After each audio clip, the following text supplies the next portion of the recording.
अब मैं बुलाना चाहूँगा आज के गेट टुगेदर के होस्ट हमारे रिस्पेक्टेबल एडवोकेट यूसुफ अबरानी को, और मैं चाहूँगा कि वो ये प्रोग्राम को आगे ले जाए। एडवोकेट यूसुफ अबरानी।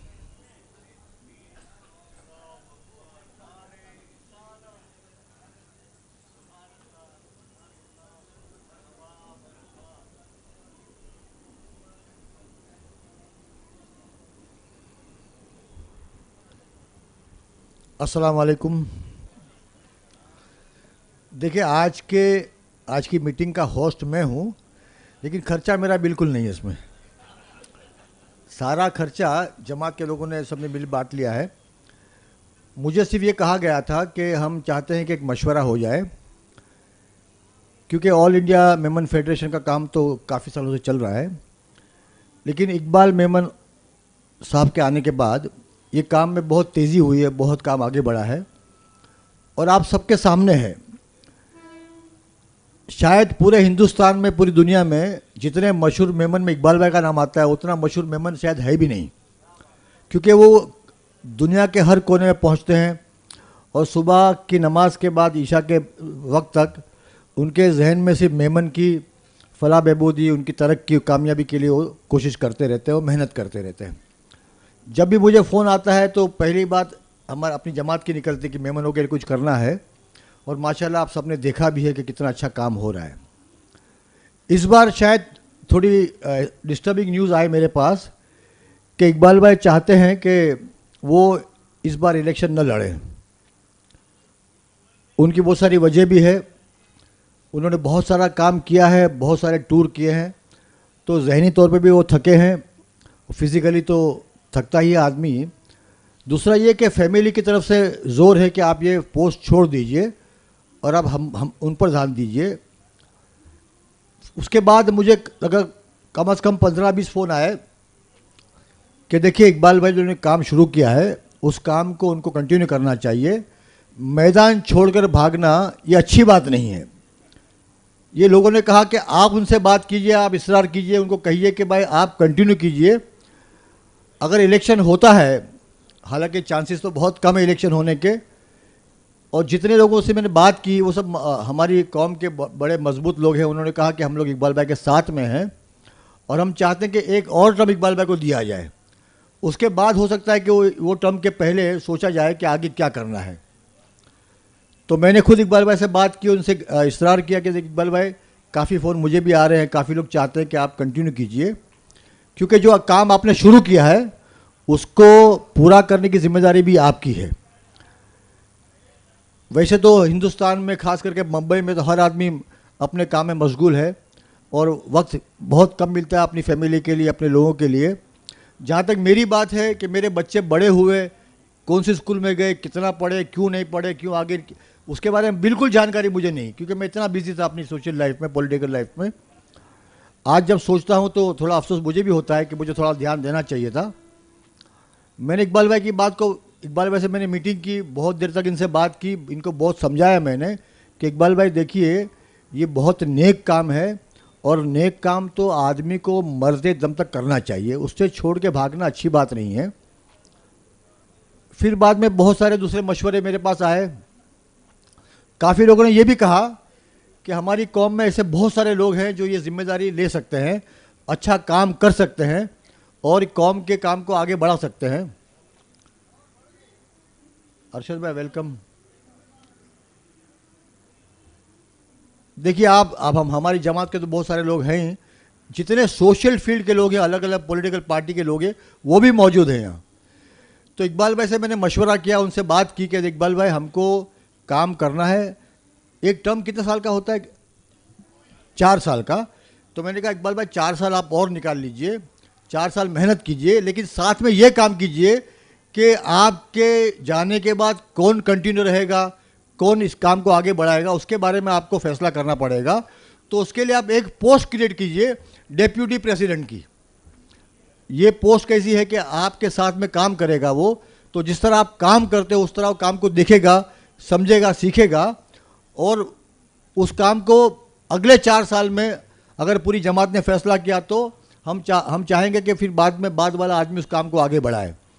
तो ये सजेशन मैंने काफ़ी लोगों से बात भी की काफ़ी लोग ऐसे थे जो जिनको ये समझाया गया था कि आपको इलेक्शन लड़ना चाहिए। कुछ लोग ऐसे भी हैं जो शायद इकबाल भाई थोड़ा नाराज़ भी होंगे, क्योंकि जब इतना बड़ा काम करोगे 2-3 तो ऐसे लोग होते हैं जो आपसे नाराज़ होते हैं। अब मैं कुछ गलत नहीं करता फिर भी लोग नाराज़ देते हैं मेरे से, तो ये तो होता है ज़िंदगी, मतलब ये चलते रहता है। तो मैंने इकबाल भाई से ये बात की है और हमने समीर भाई से, हमीद नाथानी सबसे बात की कि हम लोग एक पोस्ट क्रिएट करेंगे डेप्यूटी प्रेसिडेंट की। जैसे आपने यहाँ महाराष्ट्र में 2 डेप्यूटी सीएम है ना,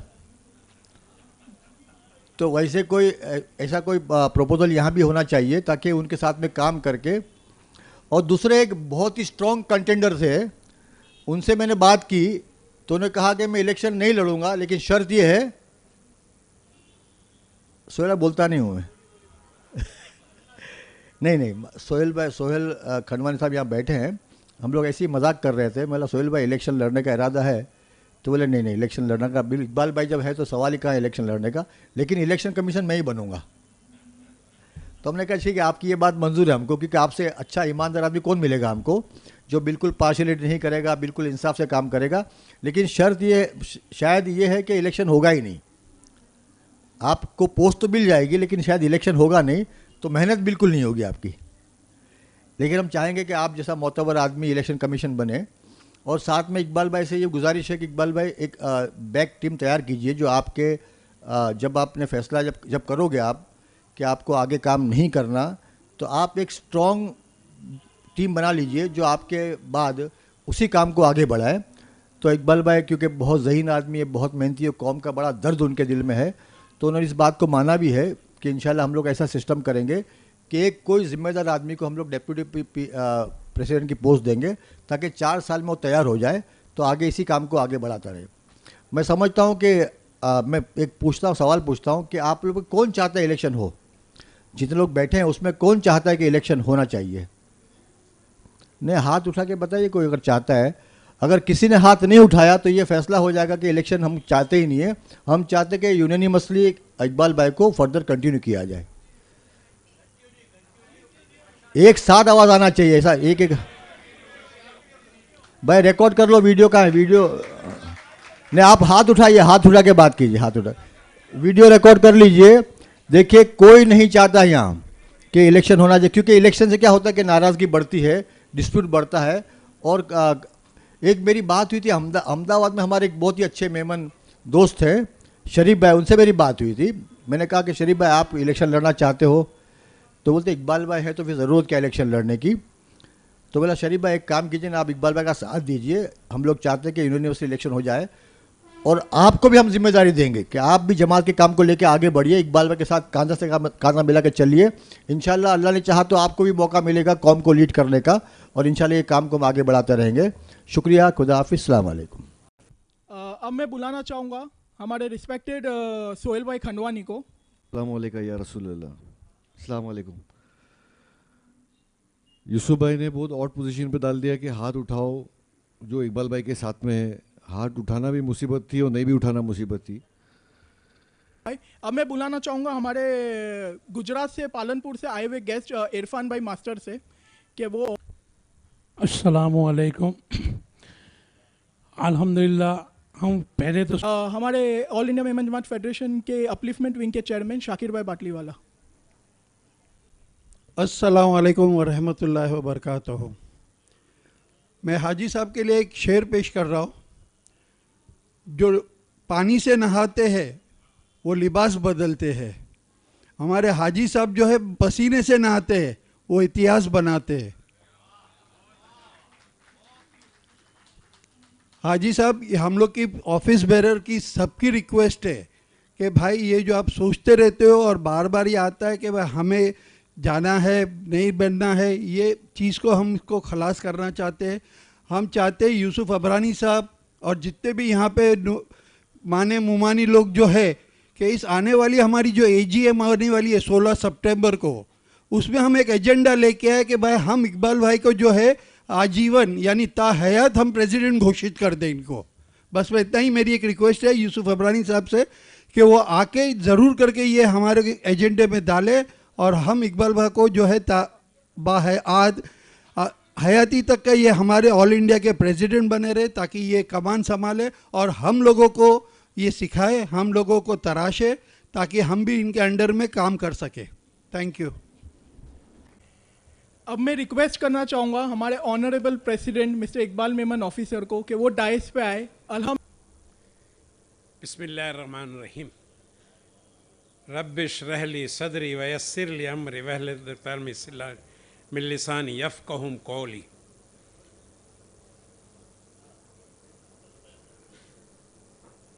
मैं कुछ अल्फाज नहीं निकल रहे हैं मेरे, बहुत कसमकस में था मैं। मग़रिब के वक्त गया, मैं इस्तिखारा किया कि अल्लाह जो बेहतर हो कौम के लिए, और मेरी हमेशा यही ख्वाहिश रहा करती है कि कौम के लिए जो बेहतर हो वही फ़ैसला कर देना। बेशक इसमें कोई शक नहीं है कि मैंने अपने आप को कौम के लिए वक्फ़ कर दिया है। अब मेरी कौम ही मुझे मेरी फैमिली में रहने के लिए 3 दिन की इजाज़त देती है, मेरी कौम। तो ये आप समझ लीजिए कि मेरी कौम के ऊपर मेरा कितना बड़ा एहसान मेरी कौम का है कि वो अपना समझती है। और एक बात बताऊं, हकीकत में दिल से बताता हूँ कि मुझे मेरे भाई तो नहीं हैं, मेरी बहन नहीं है, मगर मुझे ऐसे भाई मिले हैं कि अगर मेरे भाई होते तो उससे बढ़ कर के, मेरी बहनें होती तो उससे बढ़ कर के यहाँ बैठी हुई हैं। फरीदा आपा इतनी देर कभी नहीं बैठे। ये उनकी मोहब्बत, नसीमा आपा, यहाँ रज़िया भाई, मेरी माँ को सुनी तो मेरे को बोली कि मैं आऊँगी, और बोलूँगी नहीं, हुक्म करूँगी। तो मैं बहुत एहतराम करता हूँ उनका, आप तमाम ही लोगों का एहतराम करता हूँ। ये ऑल इंडिया मेमन जमात फेडरेशन, बहुत सारे लोगों ने कहा कि 54 करोड़ रुपया, ये कोई हैसियत नहीं है। ये 54 करोड़ रुपये की कोई हैसियत नहीं है। अगर चाहें तो बहुत कुछ काम कर सकते हैं, मगर जो बड़ा काम हुआ है वो तमाम जमातों को जागरूक करना है। पूरे हिंदुस्तान की जमात सोई हुई थी, ना किसी की मीटिंगें होती थी, ना किसी का इलेक्शन होता था, ना किसी की रमज़ान के अंदर कलेक्शन होता था।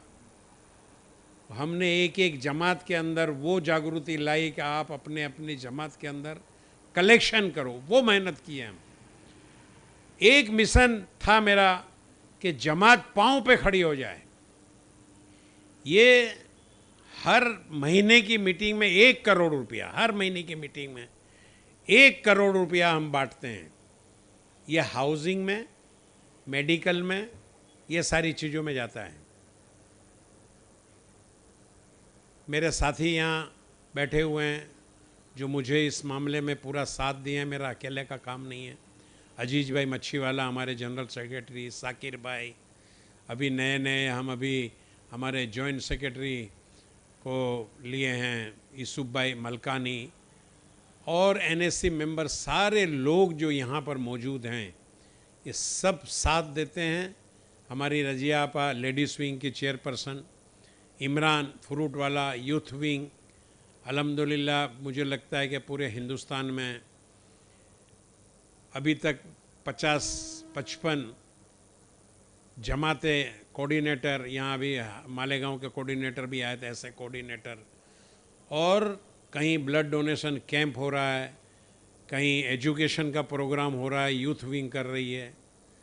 तो ये सारे प्रोग्राम अल्हम्दुलिल्लाह कर रहे हैं। एक यासीन भाई डेडा हैं जो सेक्रेटरी हैं, दिलो जान से काम कर रहे हैं इमरान भाई के कोऑर्डिनेशन में, उनकी क़यादत में।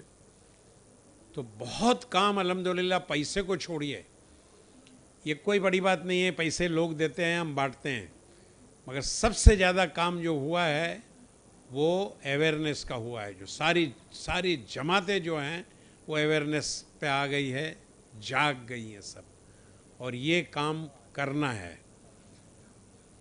मैं चाहता था कि 500 जमात, 15 लाख मेमन और सारे काबिल, एक आवाज़ लगाया मैं कि कोई आए आगे, मगर बड़ा अफसोस कि कोई 15 दिन से मैं बात करता हूँ। सबसे पहले अजीज भाई से मशवरा किया, अजीज भाई को मैंने बोला कि अजीज भाई आप संभालिए,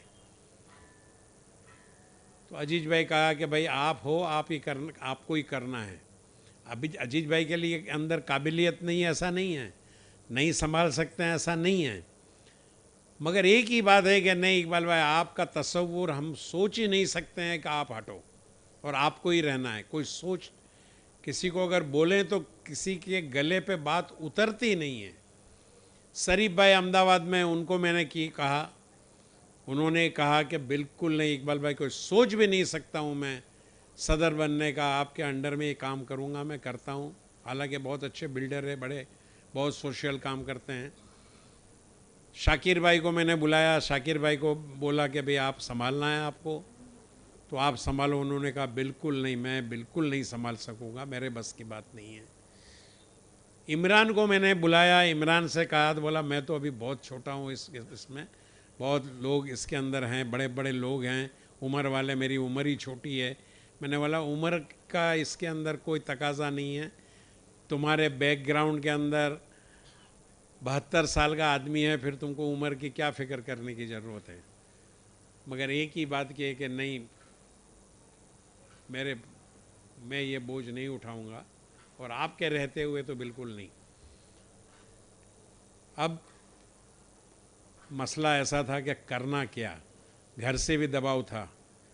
मेरी बीवी अल्हम्दुलिल्लाह फरिश्ता नुमा है, और कभी भी कोई शिकायत कभी भी नहीं। 1 बजे रात को फ़ोन आवे, 2 बजे रात को फ़ोन आवे, उनको जवाब दें। बाद में मुझे लगा कि घर वालों को सबको तकलीफ़ होती है, तो मैं 1 बजे फ़ोन बंद करना शुरू किया। 1 बजे फ़ोन बंद करूं, 10 बजे फ़ोन चालू करूं, और उसके अंदर 15-20 मिस कॉल, नॉन और अननोन, सबको फ़ोन करना, सबके मसाइल को सुनना, टाइम इसी में निकल जाए। उसके बाद फिर कलेक्शन फेडरेशन का, उसके बाद सारी जमातों से कांटेक्ट करना, कब शाम हो जाती है कब रात हो जाती है पता ही नहीं चलता है। एक अल्लाह ने, मैंने बताया कि मेरे को जो अल्लाह ने, अल्लाह का करम और अल्लाह का एहसान कि सगे भाइयों की तरह भाई मुझे दिया, सगी बहनों की तरह बहन मुझे दी, सगी माँ की तरह मुझे माँ मिली है जो हमेशा मेरे सर पे उनका हाथ रहता है। तो बहुत सारी दौलत मुझे मिली है फेडरेशन से, कौम की खिदमत से। और अल्हम्दुलिल्लाह एक बात बताऊं, सेहत के मामले में अल्लाह का बहुत एहसान है, करम है। कुछ लोगों ने पूछा कि आप छोड़ रहे हो तो क्या कुछ सेहत का मसला है, तो मैंने बोला ये बात तो सेहत की बात ही नहीं है। अल्हम्दुलिल्लाह अल्लाह का बहुत एहसान है, बहुत करम है मेरे ऊपर। मुझे लगा कि ये खिदमत का ही नतीजा है कि ये 72 साल की उम्र के अंदर मैंने, बीमार होता हूँ कभी कभार, महीने 2 महीने 4 महीने में, मगर दवाई कभी नहीं लेता हूँ, और बीमारी भी 2 दिन में भाग जाती है। उसको मालूम है कि ये ढीठ आदमी है, ये केयर करने वाला नहीं है, चलो इधर से बोरिया बिस्तर उठाओ चलो निकलो। अल्हम्दुलिल्लाह ये सिर्फ दुआओं का नतीजा है। बहुत ज़्यादा वक्त मैं नहीं लूँगा। आप लोगों ने जो फैसला किया मैं सर आँखों पे रखता हूँ उसको। मेरी कौम का फैसला है, और मेरी कौम से आगे मैं कभी नहीं गया हूँ। यूसुफ भाई अबरानी का मैं शुक्रिया अदा करता हूँ कि उन्होंने न्यूट्रल कहा कि नहीं देख लेते हैं इकबाल भाई, जो भी अगर आगे आएगा, कोई आता है तो अपन बात करेंगे, खुली बात करेंगे। तो आज यहाँ रखने का, मीटिंग रखने का मकसद ही वही था कि कोई प्रपोज़ल किसी का आए तो हम उसको हार पहना देवे अल्हम्दुलिल्लाह, मगर लायकात देख कर, ऐसा नहीं, क्योंकि ऑल इंडिया मेमन जमात फेडरेशन है, इसके अंदर वो टाइम दे सकेगा नहीं दे सकेगा, सबको ले के चल सकेगा नहीं चल सकेगा, इंसाफ कर सकेगा नहीं कर सकेगा, ये सारी चीज़ों को टटोल करके उसको हम जिम्मेदारी दें। ऐसी नहीं कि कोई भी आदमी आगे आ जावे क्या और नाम के लिए कि मैं ऑल इंडिया का सदर बन जाऊंगा, मेरा नाम हो जाएगा, नहीं, लायकात भी होनी चाहिए उसके अंदर, काम किया भी हो कहीं उसने, उसके अंदर कुछ सलाहियत भी हो। ऐसा कोई आदमी अगर आगे आए तो इंशाअल्लाह ज़रूर उसको दे देते। अभी 16 सितंबर को एजीएम है, सब लोगों को दावत है, आपको एजीएम को हमको कामयाब करना है। एक और चीज़ हमने निकाली है, the great Memons of India. मुझे लगता था कि ये बहुत कमज़ोरी कमी है मेमन बरादरी के अंदर, गांव-गांव के अंदर हीरे हैं, उनको उजागर करना है हीरो को। तो एक किताब निकाल रहे हैं ताकि लोगों को पता चले कि कैसे कैसे मेमन, बहुत सारे मेमन ऐसे हैं। जैसा मैं छत्तीसगढ़ गया, मुझे पता चला कि ऐसी हमारे निज़ाम भाई बता रहे थे कि एक मेमन आपका ऐसा है कि हज कमेटी का गालिबन चेयरमैन है, एक मेमन ऐसा है कि जो माइनॉरिटी का चेयरमैन है। तो बहुत सारे मेमन हर जगह पे ऐसे छाए हुए हैं, उन लोगों को उजागर करना एक किताब के अंदर। तो ये हमने एक आदमी को मुकर्रर किया है, अपने क्या नाम,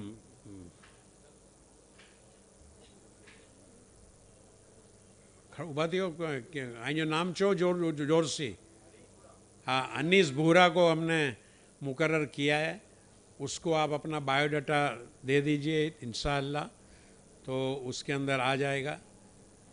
और जो अल्लाह बेहतर करेगा, आप दुआ कीजिएगा अल्लाह ताला जो मिशन है मेरा, जो मेमन जो लेने वाला है वो मेमन देने वाला बन जाए। 4 साल के अंदर ये मिशन को पूरा करके चलना है और जमातें जो है ये पाँव पे खड़ी हो जाए। बस ये 2 मिशन है।